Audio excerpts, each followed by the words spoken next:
네, 유류세 인상에 반발하는 프랑스의 노란조끼 시위가 폭력 사태로 번지고 있습니다. 3주째 계속되고 있는 시위에서는 방화와 약탈이 속출하고 파리의 상징인 개선문이 훼손되는 일까지 벌어졌는데요. 네, 결국 프랑스 정부는 유류세 인상 조치를 연기하겠다는 뜻을 밝혔지만 성난 민심은 쉽게 가라앉지 않고 있습니다. 선재규 연합인포맥스 선임 기자와 함께 자세한 이야기 나눠보겠습니다. 어서 오시죠. 네, 안녕하세요. 네, 지금 프랑스 파리가 좀 혼란에 빠져 있는 상황인데 먼저 이 노란조끼 시위라고 불리는 이번 시위가 좀 어떻게 시작이 됐고 왜 이렇게 번져 나가고 있는지 배경부터 좀 짚어보죠. 마크롱 대통령이 아주 노란색에 트라우마가 생겼겠습니다. 네. 지금 작년에 취임하면서 친환경 경제로 가겠다고 선언을 했습니다. 그러면서 이제 원전 의존도도 줄이겠다는 얘기를 했었는데 예. 그러면서 그 가솔린, 그러니까 휘발유세하고 그 경유세를 대폭 올렸습니다. 예. 경유세 같은 경우는 23%를 올렸습니다. 그러니까 지금 프랑스는 그 대중교통이 별로 좋지 않아서 그 뭐 아이를 학교를 데려다 주거나 뭐 이런 대부분의 경우에 자동차를 많이 써야 하는데 예. 네. 특히 경유차가 많습니다. 그러니까 뭐 상당히 불만들이 많았죠. 그런데 설상가상으로 이제 다음 달 원래 그 내년 1월에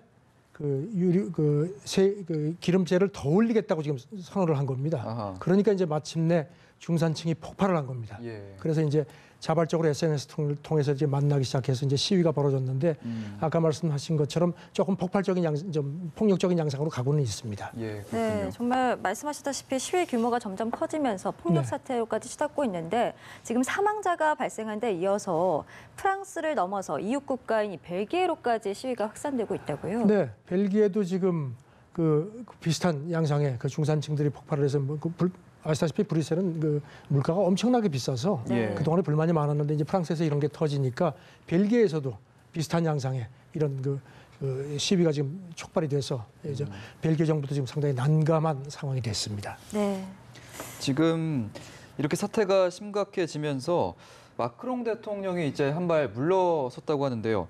유류세 인상 조치를 당분간 중단하겠다 이렇게 밝혔는데 지금은 아직은 수그러들지 않고 있는 것 같아요. 네, 그 필리피 총리가 이제 소통이 좀 잘못됐다 하면서 6개월간 연장을 했는데 이제 늦추겠다고 했습니다. 예. 그런데 그 마크롱 대통령도 그에 앞서서 그 이제 야 이게 심상치가 않겠다 이렇게 생각을 했는지 그 유류세 올리는 거를 그 유가하고 연동시키겠다는 얘기를 했는데 뭐 턱도 전혀 먹히지가 않았습니다. 예. 네. 그러면서도 지금 그 재원이 엄청나게 딸리기 때문에 세금이 계속 낮으면은 정부에서 이렇게 지출할 수 있는 여유가 없다. 그러니까 낮은 세금을 가지고선 공공 서비스 개선을 기대하는 거는 말이 되지 않느냐 이런 얘기도 했었습니다. 예. 뭐 말은 옳은데 일단 뭐 지금 뭐 그 시위대는 뭐 전혀 받아들이지 않고 있는 상태고요. 그렇군요. 그래서 지금 그 2022년에 그 다음번 선거가 있는 대선이 있습니다. 네. 그래서 지금 뭐 벌써 조기 레임덕 아니냐. 아하. 그리고 내년에 이제 유럽 의회 선거가 있는데 이런 추세면은 극우 정당이 득세할 것 같다. 뭐 이런 얘기도 지금 나옵니다. 예. 네.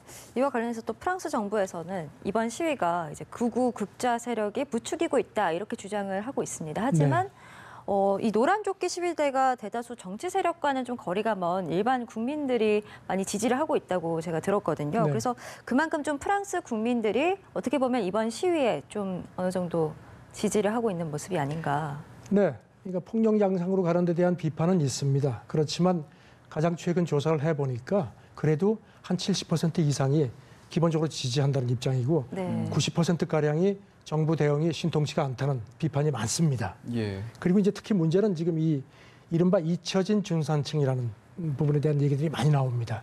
잊혀진 중산층이요? 그 마크롱 대통령이 이제 기업을 살린다 그래가지고 아시다시피 중도 우파 지도자인데 네. 그 기업에 대한 그런 여러 가지 혜택을 주면서 부자 감세라는 비판이 많았습니다. 예. 그러면서 그런데 이제 중산층은 우리는 지금 서민층도 아니고 중간에 끼어가지고선 그 끼어 있다. 그러면서 우리는 찌들기 이제 쥐어짜기만 한다는 불만을 많이 가지고 있고요. 네. 한 예로 그 이런 세율을 보면요. 예. 프랑스의 그 중산층 세율 같은 게 미국에 비해서 한 2배 이상 높습니다. 아하. 그러니까 이제 그렇군요. 이런 것들도 지금 이번에 한꺼번에 폭발한 겁니다. 예. 그리고 이제 마크롱 대통령이 처음에는 좀 쉽게 봤다가 이거 잘못하면 내가 이제 지지 기반 흔들리겠다 싶어서 지금 뒤늦게 좀 정신을 차리는 그런 상황이긴 합니다. 예. 네.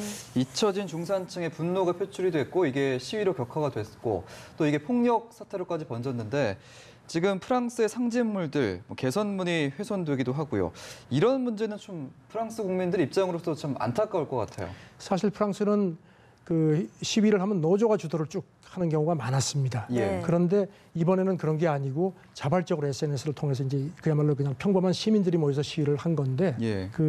그래서 이제 그 어떤 의미에서 무슨 뭐 촛불 우리의 촛불 시위하고 약간 뭐 비교하는 그런 얘기도 있었는데 촛불 시위는 전혀 폭력이 없었죠. 예. 어쨌든지 시작은 굉장히 그렇게 특히 됐던 지난 거죠. 토요일에 예. 그 샹제리제에서 있었던 시위는 아주 대단했습니다. 개선문 안에까지 들어갔고 아. 거긴 네. 금지 구역인데 예. 거기 있던 무슨 그 마리안 머리상이라는 조각상 이게 지금 프랑스에서 나왔던 하나의 상징이 하나인데 예. 이것도 파괴가 됐습니다. 네. 그리고 또 뭐 그 개선문 소형 모형도 깨졌는데 2차 대전 때도 이게 멀쩡했다는 겁니다. 예. 그러니까 이제 여기 대해서 프랑스 문화장관이 이거는 프랑스의 수치다 이렇게 얘기를 하고 있는데 일단 그 프랑스 총리도 사전 집회 신고는 받겠다 하는데 지금 뭐 이번 토요일도 시위가 이제 또 있겠다고 있는데 과격 시위가 과연 가라앉을까 여기 대해서는 조금 좀 글쎄 좀 아직은 좀 속단하기 어렵다는 얘기들입니다. 네. 예.